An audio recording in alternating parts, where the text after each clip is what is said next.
Aujourd'hui, la Bible, nous allons nous intéresser au chapitre 6, versets 7 à 8. Amen. Chapitre 6, versets 7 à 8. La Bible nous dit, quand l'agneau ouvrit le quatrième sceau, j'entendis la voix du quatrième être vivant dire, viens. Et je vis venir un cheval pâle. Son cavalier s'appelle la mort, et il était suivi du séjour des morts. Il leur fut donné le pouvoir sur le quart de la terre de faire périr les hommes par l'épée, la famine, les épidémies et les bêtes féroces. Amen. Est-ce qu'on est ensemble? Amen. Et ici, nous assistons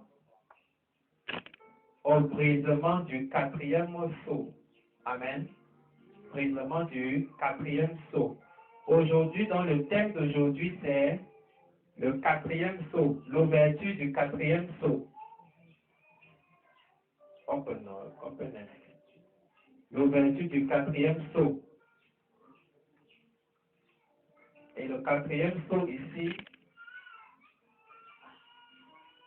égale la mort.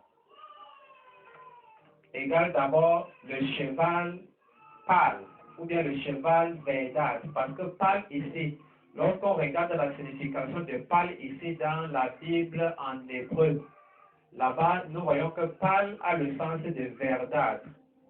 Quand on dit verdâtre, ça veut dire que la couleur tend au vert. Donc, l'ouverture du quatrième sceau. Tu vas écrire ouverture du quatrième sceau. 2 points.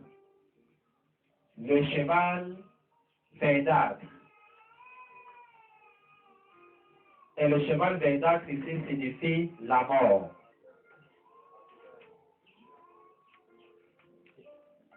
Voilà, donc, l'ouverture du quatrième sceau, ce qui est égal au cheval verdâtre. C'est dans ta Bible, non?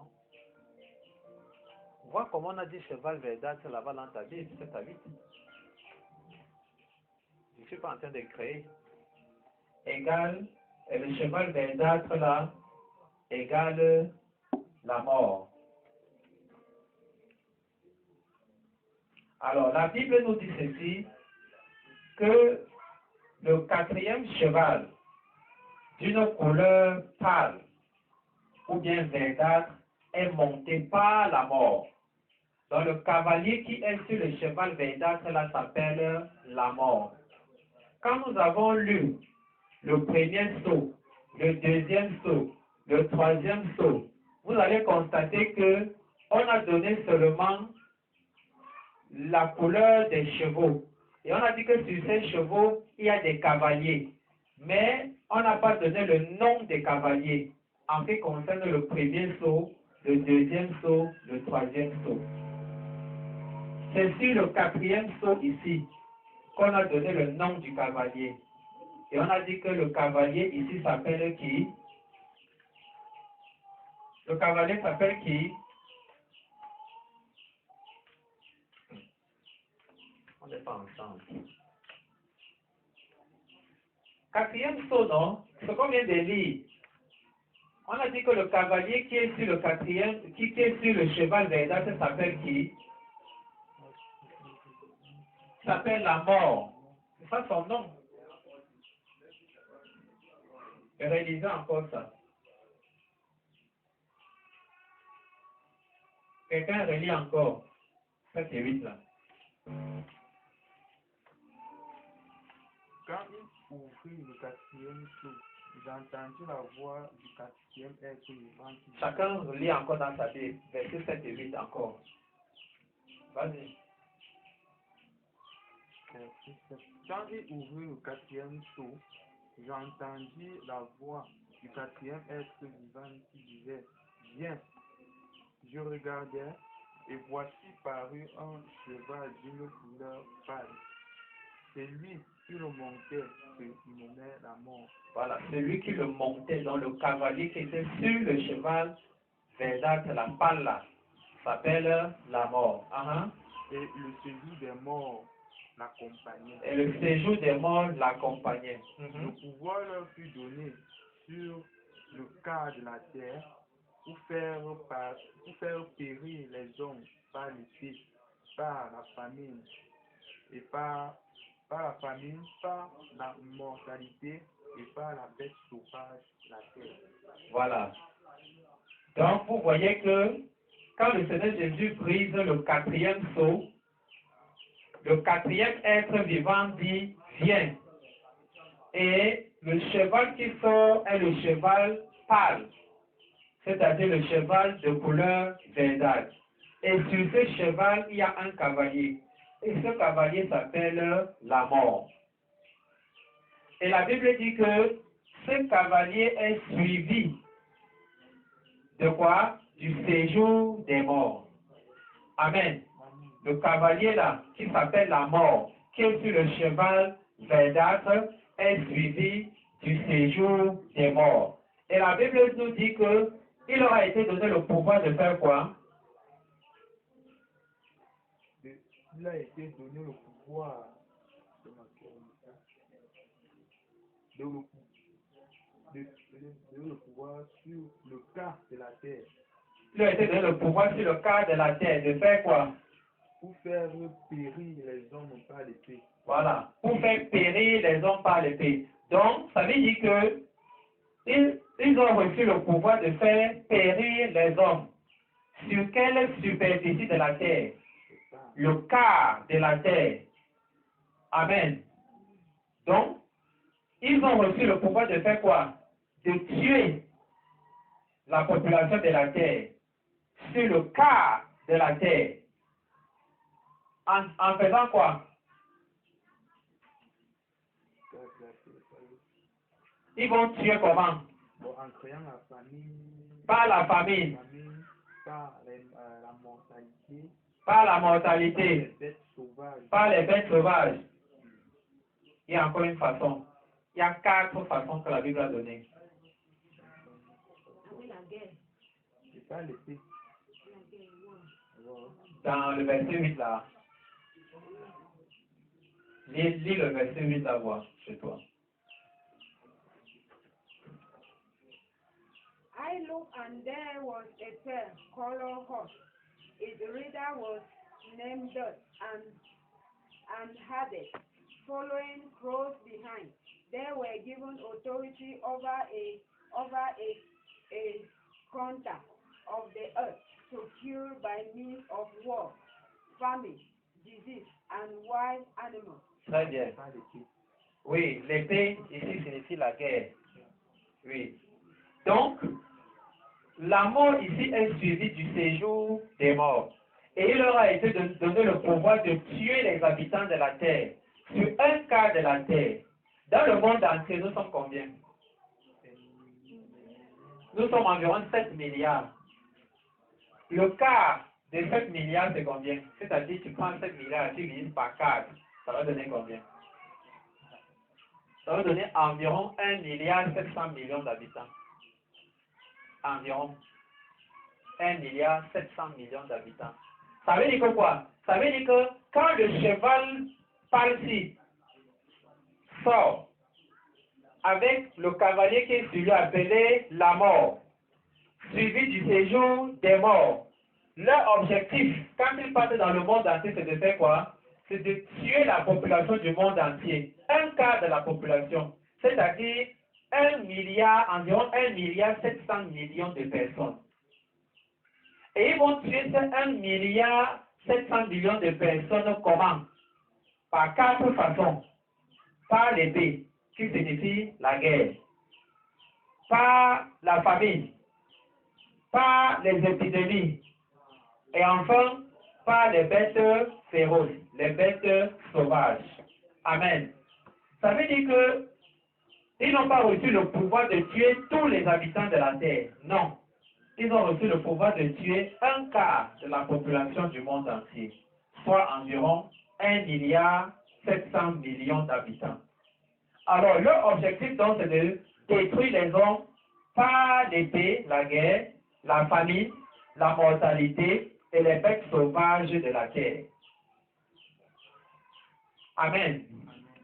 Alors, lorsque vous jetez un coup d'œil sur ces 4 façons par lesquelles Dieu va châtier les nations de la terre qui vont rater l'enlèvement au paradis. Lorsque tu vois les 4 façons-ci, par rapport à ce qui s'est passé quand on a brisé le premier seau, le deuxième seau, le troisième seau, qu'est-ce que tu constates? Est-ce que vous constatez quelque chose? Quand on a brisé le premier seau, le cavalier blanc qui est sorti, l'antéchrist, la Bible nous dit que son objectif était d'aller faire quoi? De séduire les habitants de la terre. Afin de faire quoi? Faire une alliance, afin de les rassembler pour aller combattre qui? Israël. Voilà. Donc, le cheval blanc passe séduire, l'antéchrist passe séduire le monde entier. Bien. Et ceux qui ne vont pas signer une alliance avec eux, ils vont faire quoi? Ils vont les combattre. Amen. Et c'est par la guerre. Quand le Seigneur Jésus a brisé le deuxième sceau, alors le deuxième cavalier, c'est le cheval rouge. Il allait dans le monde pour faire quoi? Pour enlever la paix de la terre. Ça veut dire pour créer quoi? La guerre. Donc le deuxième sceau correspond à quoi? La guerre. Troisième sceau. Quand le Seigneur Jésus a brisé le troisième sceau, le troisième cheval, le cheval de couleur noire, il est sorti pour aller faire quoi? Pour aller créer quoi? La famine, hunger. Amen. On a vu comment les choses, les prix des choses vont augmenter. Il y aura la rareté des choses. C'est comme ça que les choses vont devenir de plus en plus chères. Et c'est comme ça que ce sera difficile pour les gens de se nourrir. Donc la famine va tuer une bonne partie de la population dans le monde. Alors, quand vous voyez donc, premier saut, séduction de la terre. Deuxième saut, la guerre. Troisième saut, la famine. Et maintenant, vous voyez le quatrième saut. Ici, Dieu dit qu'il va juger les nations de la terre à travers le cheval qui est appelé la mort. En faisant quoi? 4 châtiments, 4 calamités. Quoi? La guerre, l'épée. Deuxièmement, la famine. Troisièmement, les épidémies, maladies. Et quatrièmement, les bêtes féroces. Les épidémies ici, là, c'est encore, dans certaines versions, on parle de quoi? La peste. La mortalité. Et la mortalité. Dans d'autres versions, on parle de la peste. Donc, c'est une maladie que Dieu, souvent, pour châtier le peuple qui s'éloignait de lui par l'idolâtrie. Généralement, le Seigneur Jésus les châtiait. Quand un peuple s'éloignait de Dieu, notamment par l'idolâtrie, comme c'était le cas par exemple avec Israël, la maladie que Dieu relâchait souvent au milieu d'eux, c'était quoi? La peste. Donc quand on parle des épidémies ici, la peste est une de ces maladies-là. Amen. Alors l'autre chose qu'on peut noter ici, c'est quoi? Vous voyez donc que c'est comme si les calamités que Dieu va relâcher pour châtier les nations qui vont rater l'enlèvement au paradis.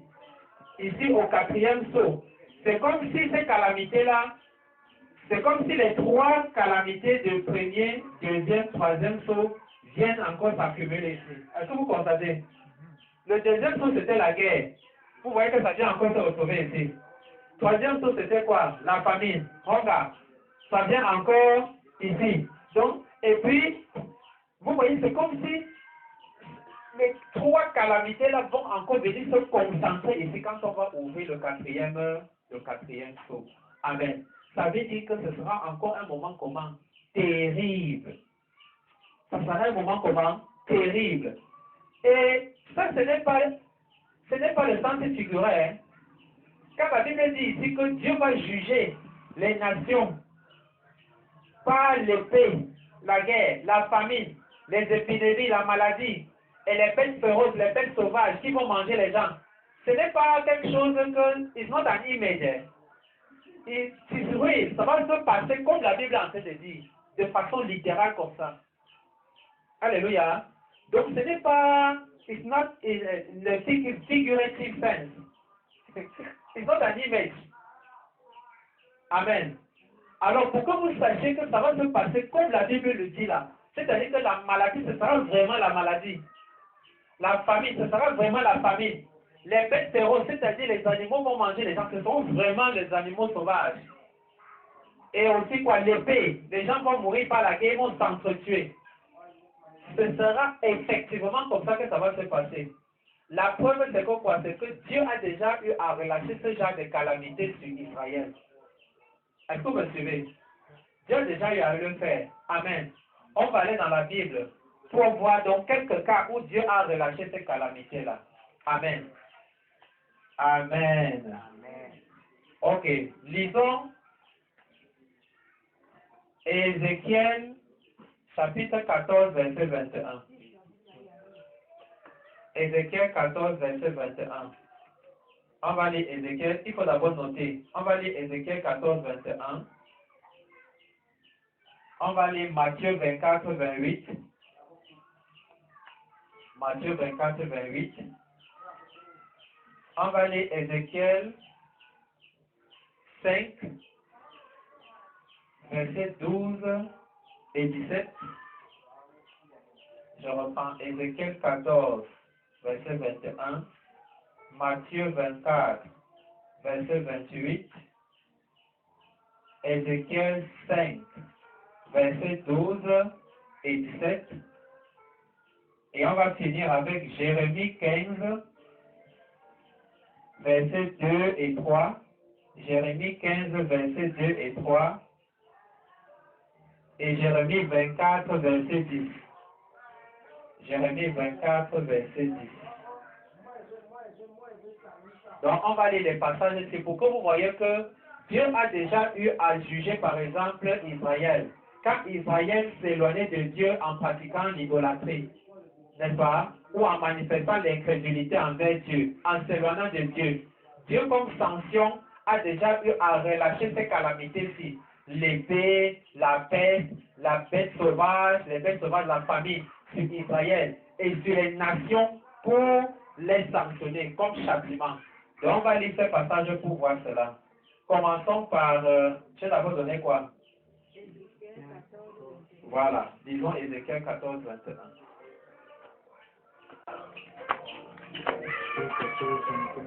Ok, attends, la sœur arrive là-bas.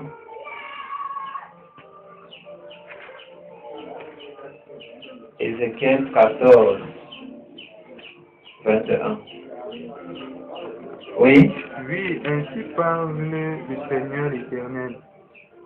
Quoique j'envoie contre Jérusalem mes quatre châtiments terribles, l'épée, la famine, les bêtes féroces et les bêtes pour en exterminer les hommes et les bêtes. Très bien. In English. This is what the sovereign Lord is saying.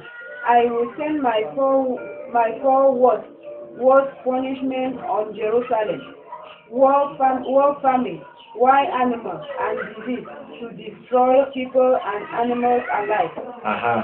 Ici, là, Dieu voulait juger qui? Jérusalem, c'est-à-dire Israël, à cause de leur idolâtrie. Et il avait dit qu'il va les châtier avec quoi?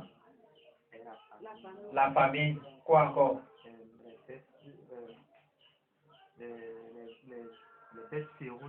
Les bêtes féroces sauvages.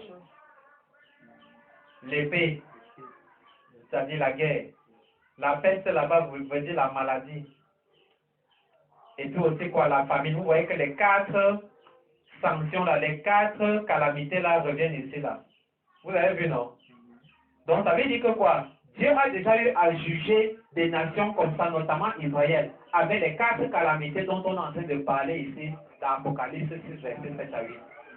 C'est pour ça que je vous dis que quand le moment là va venir, ça va se passer comme la Bible est en train de dire. Donc ce n'est pas une image, ce n'est pas le sens figuré. Ça va se passer littéralement, concrètement de cette façon.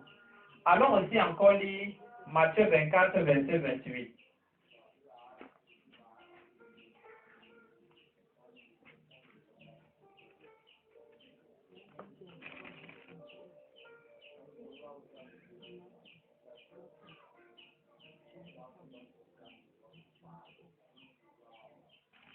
Matthieu 24 et 28.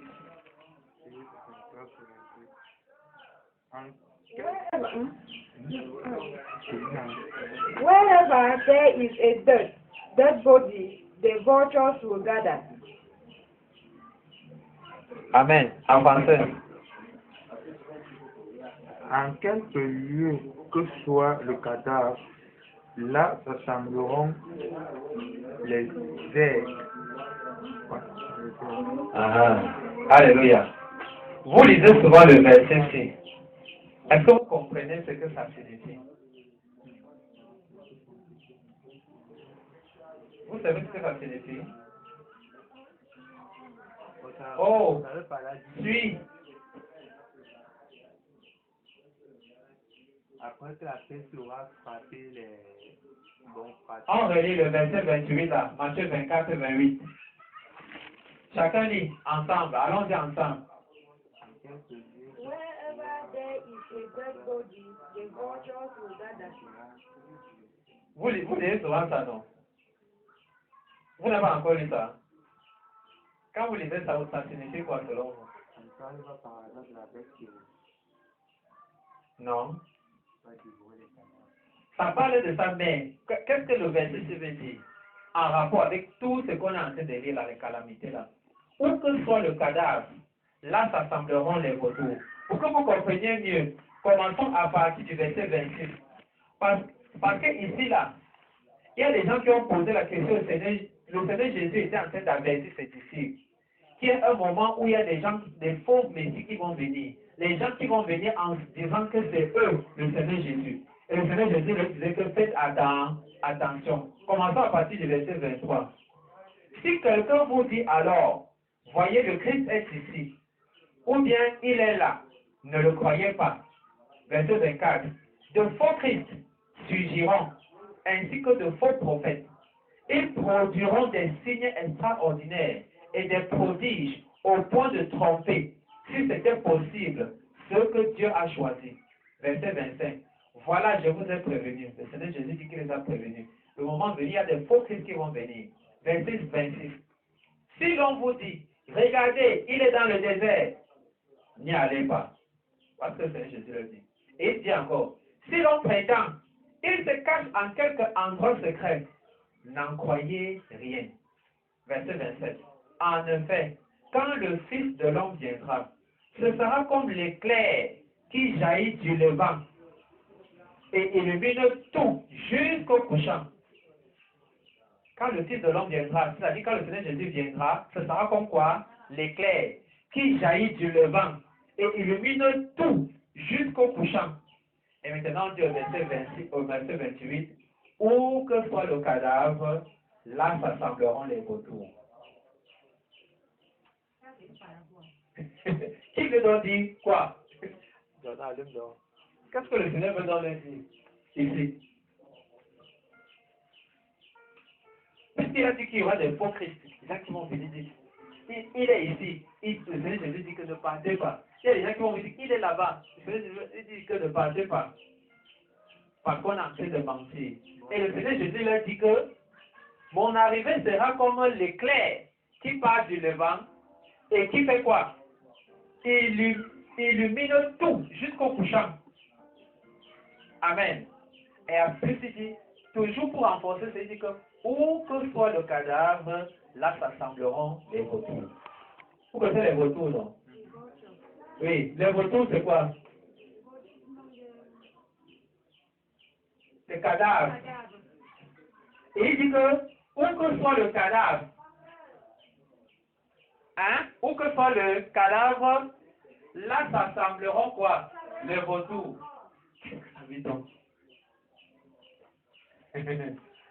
Amen.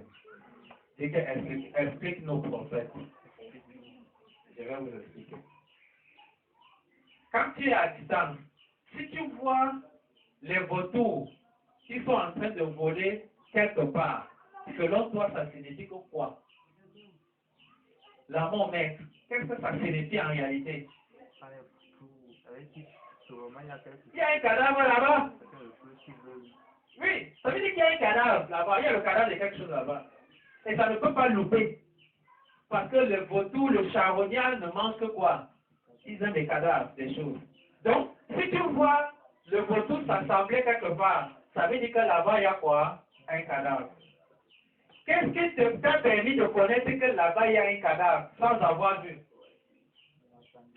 Le rassemblement de quoi? De vautours. Ça veut dire que le rassemblement de vautours là ont été pour toi un quoi? Un signe. Tout te fait comprendre qu'il y a quoi là-bas? Il y a le cadavre. Et ça ne peut pas louper. Alors, maintenant, le Seigneur Jésus dit encore que ton arrivée sera comme l'éclair qui part du levant et qui illumine, qui brille jusqu'au couchant. Ça veut dire que s'il y a éclair, est-ce que ça va échapper quelqu'un? Alors, conclusion. Là où il y aura le cadavre, là s'assembleront les arbres. Par rapport au retour du Seigneur Jésus, donc, qu'est-ce que le Seigneur Jésus veut par là dire? Par rapport à son retour. Parce qu'il a d'abord dit qu'il y a des gens qui vont dire que c'est moi, les faux, les faux, les faux. Il est ici, il est là-bas, il dit ne les croyez pas. Et il dit donc que quand moi je viendrai, ce sera comme l'éclair qui part du levant et qui illumine. Et ce sera comme... Quand le Seigneur Jésus viendra, il faut ouvrir le cadavre. Le cadavre est déjà autrement. Oui, il y aura des cadavres, oui. Et c'est pour nous permettre donc de comprendre pourquoi. Par rapport à comme il disait qu'il y a des gens qui vont venir dire que je suis ici, alors qu'il manque. Il est là-bas, ne partez pas. Ça veut dire que Il y c'est... avait les gens qui sont déjà tournés pour marcher derrière les faux prophètes. Donc, Jésus va venir exposer sur la. Non! Par rapport à son arrivée, il veut... Qu'est-ce que le Seigneur Jésus veut nous permettre donc de comprendre? Si toi tu vois le vautour, est-ce que quelqu'un doit encore te dire ce qu'il y a? Si toi tu vois le vautour, tu sauras toi-même que ça veut dire qu'il y a un cadavre là-bas. Ça veut dire que vous voulez nous avertir que nous faut faire attention. Attention, et pour nous dire que lors de son retour, donc, Tout le monde ça veut dire que quoi? Tout le... verra. Personne ne va se tromper. Quand ce sera le jour où il va venir là, personne n'a pas besoin qu'on lui dise que, voilà, chacun saura que, voilà, le Seigneur est en train d'arriver. Et les gens vont savoir à cause de quoi? De toutes les manifestations qui vont se passer. Quand on va voir toutes ces choses, il y aura les guerres, la famine, ces choses terribles qu'on n'a jamais vues. Quand on va revoir ça, et la Bible nous dit que ça sera plus terrible qu'avant. Quand les gens ils vont comprendre que non, là, c'est un peu comme le vautour qui sont en train de se rassembler. Ça va leur permettre de comprendre que quoi? Il y a quelque chose qui va se passer. Et c'est quelque chose-là ne peut être que le retour du Seigneur Jésus. Vous comprenez maintenant? Donc ça veut dire que de la même façon que quand tu vois le retour, et tu comprends que c'est un signe pour te dire qu'il y a un cadavre là-bas, et ça ne peut pas louper. De la même façon, quand tu verras toutes les calamités qui vont s'abattre sur la terre, le genre de calamités là, qu'il n'y a jamais, quand tu verras ça, ce n'est pas quelqu'un qui va te dire, ce seront des signes qui vont te permettre de comprendre que le Seigneur Jésus est là. Il arrive. Amen. Là, on n'aura même besoin de dire que quelqu'un va te tromper. Non. Quand tu verras toutes ces manifestations-là, tu sauras que le Seigneur Jésus est en train d'annoncer le retour du Seigneur Jésus. De la même façon que quand tu vois quoi dans le ciel, les éclairs, quand tu vois les éclairs, et puis tu entends quoi? Le tonnerre, ça te permet de comprendre que quoi? Le quelque chose là, c'est quoi? Comment vous faites comme les gens qui... Non, on laisse le côté du Seigneur Jésus. Naturellement comme ça, quand tu vois les éclairs dans le ciel, alors, et puis tu entends le verbe dire que la pluie va tomber. Donc de la même façon, quand on va voir toutes ces calamités s'abattre sur la terre, et ce seront déjà des calamités qui ne sont... C'est-à-dire qu'avant il y a eu ça, mais ce sera plus terrible qu'avant. C'est-à-dire qu'on n'aura même plus besoin de dire à quelqu'un. Chacun va comprendre que non, ça, ce genre de choses ne peuvent annoncer que le retour du Seigneur Jésus. C'est ce que ça veut dire.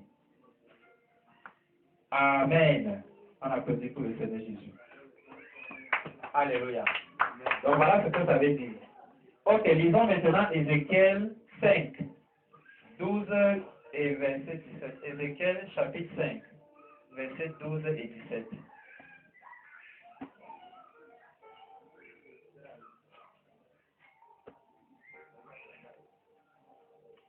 Ézéchiel 5,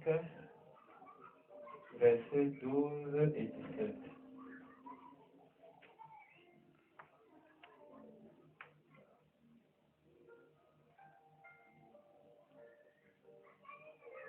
Lisez. Verset 12. Un tiers de tes habitants mourra de la peste et sera consumé par la famine au milieu de toi. Un tiers tombera par l'épée autour de toi. Et j'en disperserai un tiers à tous. Et j'en disperserai un tiers à tous les vents. Et je tirerai l'épée derrière eux. J'assouvirai ainsi ma colère. Je ferai reposer ma fureur sur eux. Je leur donnerai satisfaction. Tu as déjà lu le verset 12. J'ai lu le verset 12. Va au verset 17.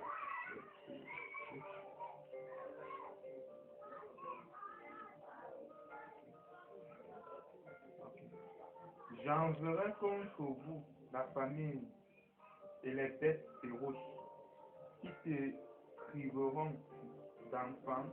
La peste et le sang passeront au milieu de toi. Je ferai venir l'épée sur toi.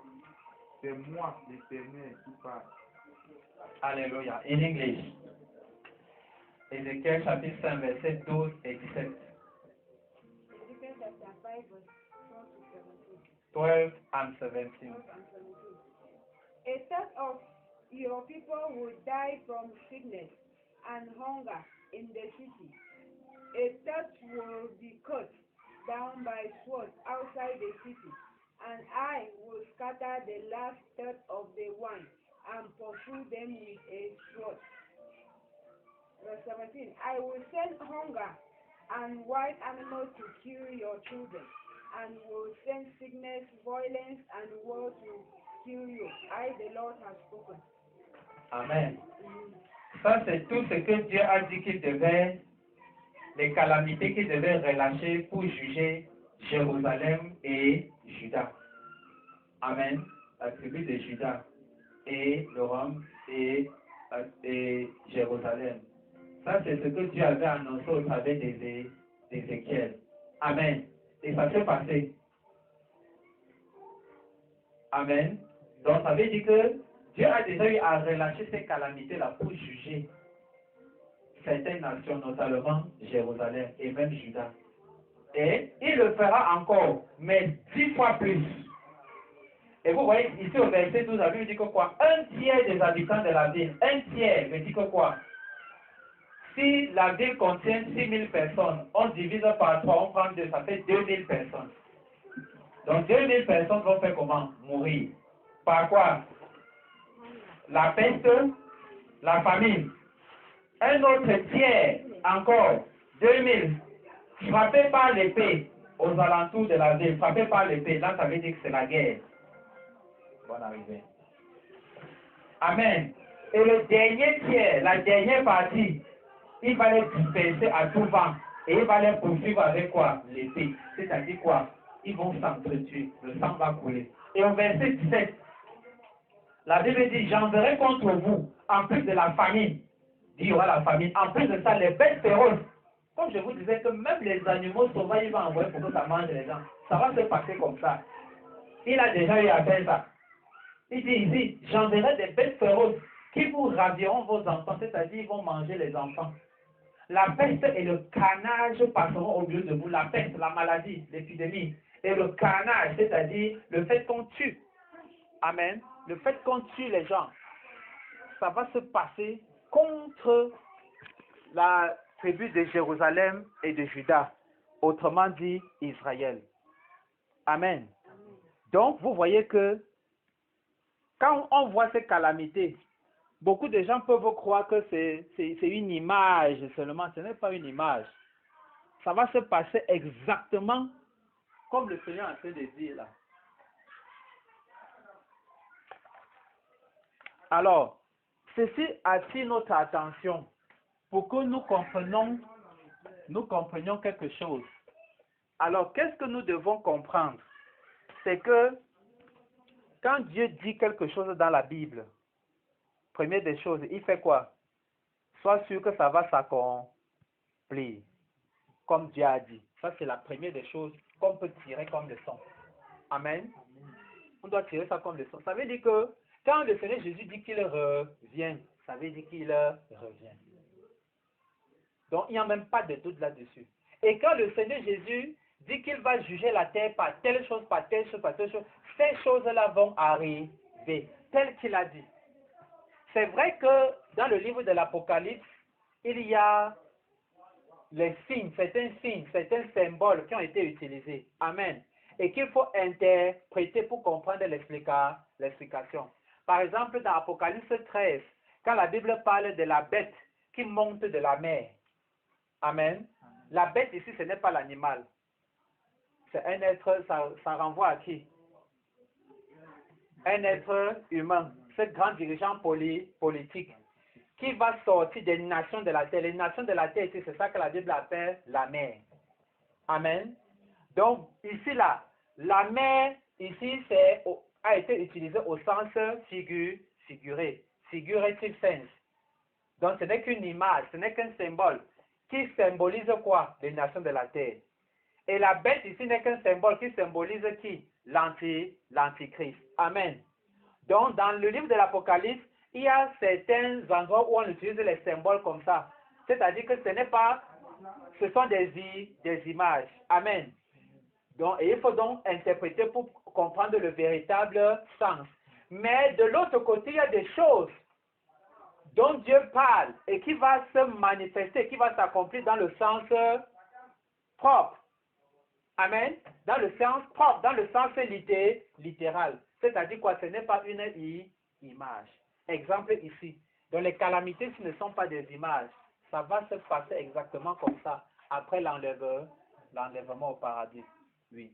Et Dieu va donc juger toutes les nations de la terre qui ont raté l'enlèvement au paradis au travers de ces calamités. Ça sera terrible. Dieu l'a déjà fait pour juger Israël. Dieu va encore apporter ces calamités-là pour juger le peuple qui ont raté l'enlèvement. Et Dieu dit qu'en ce moment-là, ce sera 100 fois plus pire que ce qui était arrivé avant. Amen. Donc, bien aimé, les autres passages, tu pourras les lire à la maison. Les autres passages parlent de la même chose. Tu verras toujours l'épée, la famine, quoi? La maladie et les bêtes sauvages. Amen. Donc, j'ai voulu qu'on lise ces passages-là pour savoir que Dieu a déjà eu par le passé à juger le peuple d'Israël en relâchant ces calamités-là sur eux. Le peuple d'Israël qui souvent s'éloignait de Dieu en pratiquant l'idolâtrie. Le peuple d'Israël qui souvent s'éloignait de Dieu à cause de quoi? L'incrédulité. Dieu a déjà eu à les juger au travers de ces calamités-ci. Alléluia. Donc, bien aimés, aujourd'hui, nous avons donc étudié, pour nous résumer, aujourd'hui nous avons étudié donc le 4e sceau. Quand le Seigneur Jésus brise le 4e sceau, la Bible nous dit qu'il y a un cheval de quelle couleur qui sort?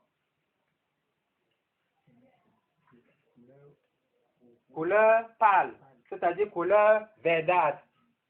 Et le cavalier qui est sur ce cheval verdâtre s'appelle qui?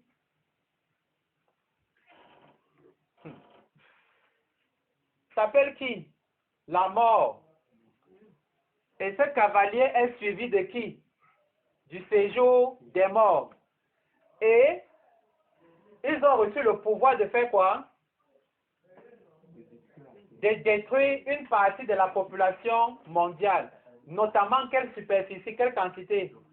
Le quart de la population mondiale, qui équivaut à environ combien? Il y a environ 1 milliard 1,7 milliard d'habitants. Et il reçoit le pouvoir donc de tuer ces 1,7 milliard d'habitants à travers 4 calamités qui sont quoi? la mort par l'épée, Par l'épée, ce qui signifie la guerre, par la famine, par la famine, par les bêtes féroces par les bêtes féroces qui vont manger les gens et par et par la peste, la peste, les épidémies, les maladies. Voilà la mortalité. Amen. Donc, bien aimés, voilà donc les 4 êtres vivants qui chacun crie chaque fois que le Seigneur Jésus brise un seau. Quand le Seigneur Jésus a brisé le premier seau, amen, le premier être vivant a crié et le cheval blanc qui est appelé l'Antichrist est sorti. Et il avait comme, je suis en train de donner le résumé, et l'Antichrist avait quoi en main? Le cheval avait quoi en main? Un arc et quoi? Une couronne. Et on a dit que la couronne signifiait qu'il a reçu une autorité de qui? De Satan. Pour aller faire quoi? Séduire la terre et rassembler les nations pour aller combattre contre qui? Israël. Et quand le Seigneur Jésus a brisé le deuxième seau, le deuxième être vivant a crié. Et le cheval roux, c'est-à-dire de couleur rouge, est sorti. Et il avait quoi en main comme arme? Il avait une grande épée. Et il est allé dans le monde pour faire quoi? Quel était son objectif? Enlever la paix de la terre pour que les hommes s'entretuent. C'est pour ça qu'on a dit que le deuxième sceau correspond à quoi? La guerre. Et le troisième sceau, quand le troisième être vivant a crié, quel est le cheval? C'est le cheval de quelle couleur qui est sorti? Le cheval de couleur noire qui est sorti quand le Seigneur Jésus a brisé le troisième sceau. Et il avait quel objet en main? Une balance. Et nous avons dit que généralement dans la Bible, la balance symbolise quoi? La famine. C'est ce qu'on avait dit. Alors ce troisième cheval noir, ce cavalier, quand il va dans le monde, c'est pour créer quoi? La famine. Et la famine sera la conséquence de quoi? L'augmentation de quoi? Des prix des choses. Et nous avons vu que quoi? Pendant que les riches s'enrichissent, les pauvres s'appauvrissent. Et en ce moment-là, ceux qui vont beaucoup plus expérimenter la famine, c'est qui? Les pauvres. Donc on avait dit qu'il y aura une partie de la terre qui va expérimenter la famine, notamment les pauvres. Et de l'autre côté, les riches ne vont pas expérimenter ça parce qu'ils ont leur argent. Et il y aura une bonne partie de la population de la terre qui va mourir à cause de quoi? De la famine. Et maintenant, quand le Seigneur Jésus brise dans le quatrième sceau que nous avons étudié aujourd'hui, c'est le cheval de couleur quoi qui sort? Pâle. Et on a dit que pâle là, quand on lit la Bible hébreu, pâle là veut dire quoi? Verdâtre, c'est-à-dire qui tend au vert. Donc c'est le cheval de couleur pâle, de couleur verdâtre qui sort, avec un cavalier au-dessus de lui. Et ce cavalier s'appelle la mort. Et il est suivi du séjour des morts. Et il s'en va dans le monde pour faire quoi? Pour tuer la population, une partie de la population mondiale, un quart de la population mondiale.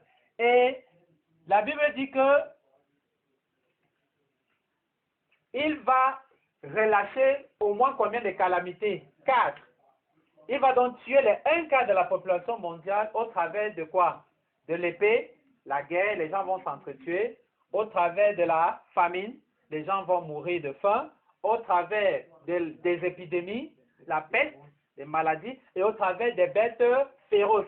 Et nous voyons que les 3 calamités qui se sont manifestées lorsqu'on a brisé le premier sceau, le deuxième sceau, la guerre, le troisième sceau, la famine, reviennent encore ici là dans le quatrième sceau. Donc il y a comme une sorte d'accumulation. Ça veut dire que quand on va ouvrir le quatrième sceau, ce sera encore plus terrible que les 3 premiers sceaux qui ont été brisés. Alléluia. Donc vous voyez que plus on s'avance dans le temps de la fin, après l'enlèvement au paradis, plus on va se prolonger vers la fin, plus les calamités vont se multiplier. Les souffrances vont se multiplier. Il y aura davantage de morts. Amen. Alors donc aujourd'hui, au travers donc de tout ce que nous étudions aujourd'hui, nous avons donc vu que quoi? Une des leçons, premièrement, c'est de savoir que toutes les prophéties de la Bible doivent s'accomplir. Du bon côté, pour ceux qui sont avec Dieu, du mauvais côté, pour ceux qui ont accepté de servir le diable.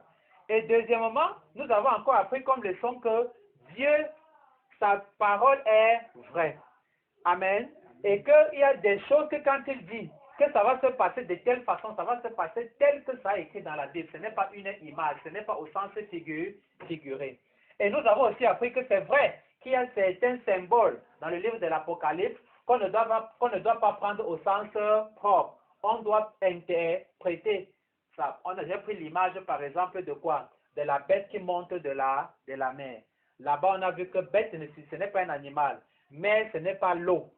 Mais ce sont les nations. Et la bête là, c'est un être humain. Mais comme il sera l'incarnation de Satan, il est donc considéré comme une bête. Parce que la bête n'a aucun moyen de communiquer avec Dieu.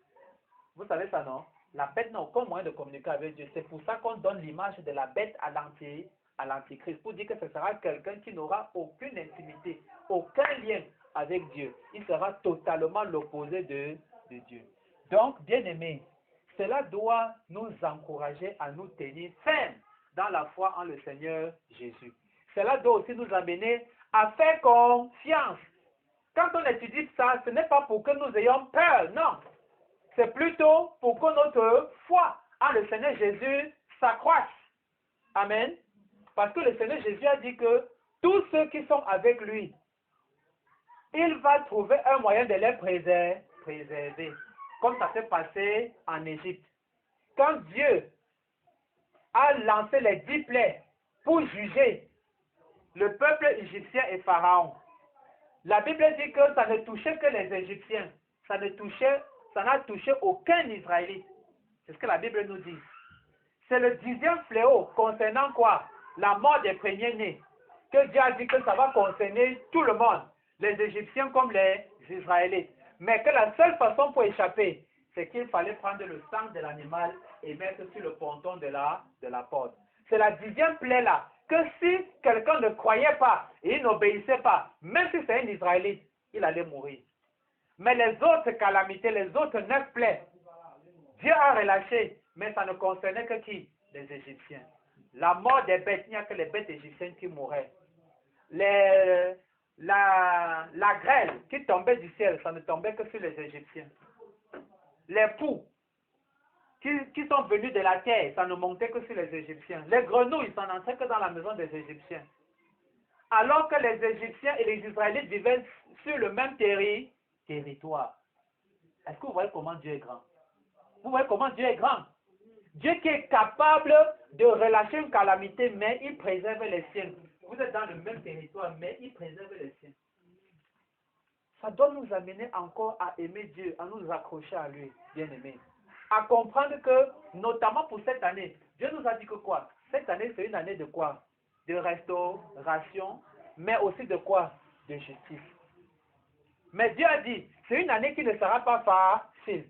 Mais ceux qui vont être fidèles à lui, le Seigneur a dit que quoi? Il saura comment les préserver. C'est ce que Dieu nous a dit, non? Sa grâce spéciale sera sur ceux qui lui sont fidèles. Et tout ceci doit nous amener à faire confiance à Dieu. Que quand il dit ça, il est capable, parce qu'il a déjà eu à le faire. Amen. J'ai déjà eu à le faire, notamment en Égypte. Donc cela doit accroître notre foi. Quand Dieu nous fait une promesse, nous devons croire qu'il va l'accomplir. Donc ça, ce sont les enseignements que nous devons tirer au travers de tout ce que nous sommes en train d'étudier. Alléluia. Que Dieu bénisse sa parole dans le cœur de chacun de vous, au nom puissant du Seigneur Jésus-Christ. Amen. Prochainement, nous allons étudier l'ouverture du 5e sceau. Amen. Alléluia. Nous souhaitons la bienvenue à la prophétesse de l'Éternel. Alléluia. Lèvons-nous, bénissons Dieu pour cette parole. Rendons toute la gloire au Seigneur Jésus, qui nous a nourris de sa parole, qui nous a illuminés de sa parole. Nous sommes dans la bénédiction. Bénédiction Dieu, rendons grâce à Dieu.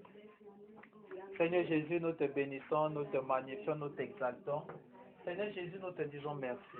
Merci pour ta parole de ce soir. Merci pour ton esprit, Seigneur, qui nous a éclairés. Merci pour ta parole, ton esprit qui nous a enseignés. Oh Seigneur Jésus, que ta parole nous remplisse de ta vie. Que ta parole nous remplisse de ta vie. Que ta parole affermisse notre foi en toi, Seigneur Jésus. Oh Seigneur Jésus, merci pour l'espoir, l'espérance que tu augmentes en nous au travers de ta parole. Seigneur Jésus, nous te rendons toutes les actions de grâce pour toutes les merveilles que tu as réalisées dans nos vies ce soir au travers de ta puissante parole. Au nom puissant du Seigneur Jésus-Christ, nous venons de prier. Amen. Amen. Dis avec moi, Seigneur Jésus, par ta grâce, les prophéties de la Bible s'accompliront dans ma vie du bon côté et non du mauvais côté. Au nom du Seigneur Jésus. Dis Seigneur Jésus-Christ, merci pour ta grâce qui me soutient et qui me soutiendra jusqu'à ton retour, jusqu'au jour de l'enlèvement pour le paradis. Au nom du Seigneur Jésus. Dis Seigneur Jésus, merci pour ta grâce qui me permet de surmonter les tentations, les persécutions et de demeurer fidèle. Au nom du Seigneur Jésus. Amen. Applaudissons pour le Seigneur Jésus. Un chant d'action de grâce à Dieu.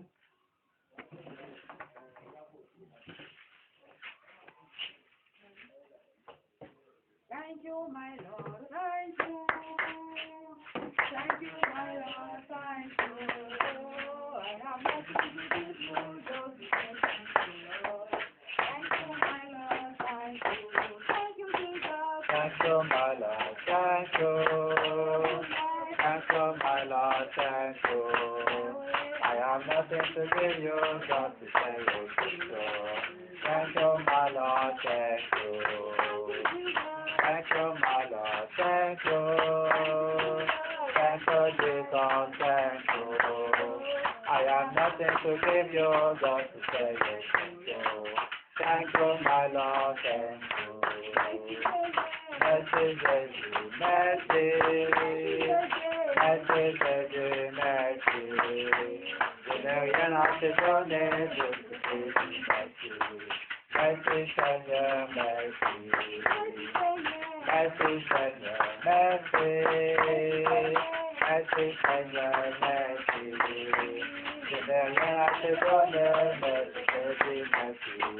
Merci, Seigneur. Merci.